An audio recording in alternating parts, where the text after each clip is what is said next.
یاد رکھیے قرآن کا جو رسم الخط ہے وہ توقیفی ہے، اور یہاں جو لنسف عن ہے یہ توقیفی طور پر ہے۔ خدا کی قسم سارے گرامر کے قوانین اور قاعدے ایک طرف، اور اللہ نے جو قرآن مصطفیٰ کے سینے میں نازل کیا، صحابہ نے جو لکھا وہ ایک طرف، گرامر تو بعد میں بنی۔ گرامر کے بننے میں غلطی ہو سکتی ہے، قرآن کے لکھنے میں غلطی نہیں ہو سکتی۔ گرامر بنانے والوں نے گرامر غلط لکھ سکتے ہیں وہ، لیکن قرآن لکھنے والوں نے مصطفیٰ سے پوچھ پوچھ کے لکھا، اور مصطفیٰ نے خدا سے پوچھ پوچھ کے لکھا، لہذا غلطی کی گنجائش ہے ہی۔ اس لیے قرآن نے لنسف عن بالناسیہ، اگر حقیقت میں آپ دیکھیں تو حقیقت میں یہ لنسف عن ہے، لنسف عن، عین نون زبر عن ہے، لکھنے میں دو زبر کی تنوین آئی ہے۔ کیوں؟ نون خفیفہ ہو تو ایسا ہوتا ہے دو زبر کی تنوین لگا دی جاتی ہے، تو یہ گرامر کے خلاف نہیں، گرامر کے مطابق ہے۔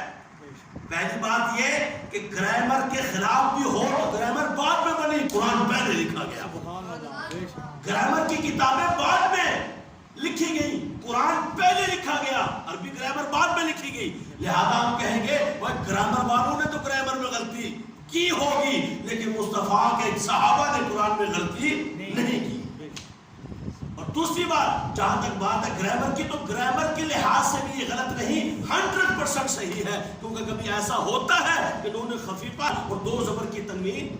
لگا دی جاتی ہے، اور دو زبر کی تنوین جائیے بہزادی اٹھائیے، دیگر تفاسیر اٹھائیے، انہوں نے اس موقع پر مفسرین نے تفسیر کرتے ہوئے لکھا یہاں دو زبر کی تنوین وقف کے حکم کے مطابق ہے، کیونکہ جب آپ وقف کریں گے تو کیا کریں گے؟ لنسف عن، یہاں لنسف عن نہیں کریں گے، لنسف عن کریں گے، وقف کے حکم کے مطابق دو زبر کی تنوین ہے، لہذا یہ گرامر کے عین مطابق ہے، گرامر کے خلاف نہیں ہے۔ دیکھو روافظ کہتے تھے 14 صدیوں سے، کیونکہ وہ تو مخالف ہیں ابو بکر عمر و عثمان کے، وہ کہتے تھے انہوں نے زیادتی کی، انہوں نے قرآن پاک میں جو ہے وہ اہل بیت کی شان والی آیتیں ہٹا دی، رافضی کہتے تھے۔ آج یہ خارجی بھی ان کے ساتھ مل گئے، پتا چلا ہم نہ رافضی ہیں نہ خارجی ہیں، اہل سنت کا ہے میرا پار، اصحاب حضور نجم ہے اور لاؤ ہے عطرت رسول اللہ۔ تو ہم الحمدللہ قرآن پاک کو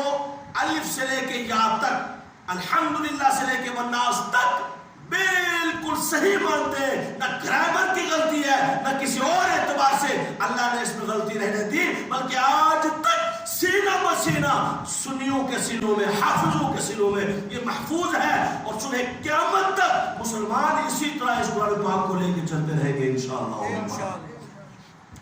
اور کوئی غلطی کی گنجائش نہیں۔ اور وہ قرآن جو چیلنج کافروں کو کرے، ان کنتم فی ریب مما نزلنا علی عبدنا فأتوا بسورۃ من مثلہ وادعوا